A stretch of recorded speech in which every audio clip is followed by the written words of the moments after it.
If you've had broccoli rabe that was too bitter, this classic Italian recipe fixes that.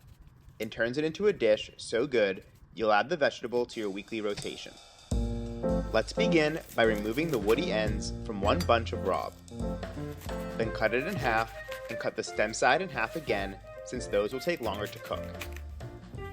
You can leave the leaves as is, but you can break any larger florets in half. Then just give it a rinse under cold water. The rest of the prep will consist of finely slicing 3 garlic cloves, cutting 1 shallot into half moons, and then use a vegetable peeler to make medium-sized strips from 1 small carrot, stopping once you get to the core. This combination of vegetables will add some sweetness to the dish and help reduce the bitterness of the broccoli rabe. Add 4 tablespoons of olive oil to a large skillet on medium-low heat.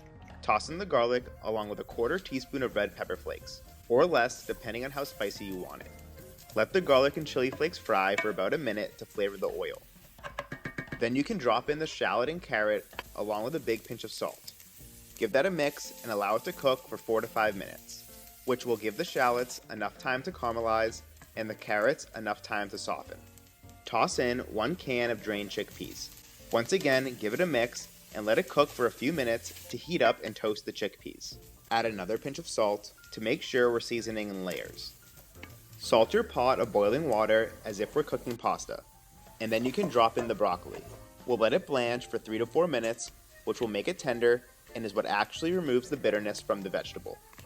Then drain the broccoli rabe from the pot straight to the pan on low heat. It's a good thing if some of the water comes along with it, which will help deglaze the pan and add some moisture to the dish. Toss it around with your tongs to make sure that everything is incorporated evenly. Now all that's left is to squeeze in the lemon juice from about a 1/4 lemon and add a fresh drizzle of olive oil. If you make this, are you serving it with crusty bread or tossing it with pasta? Let me know which one in the comments.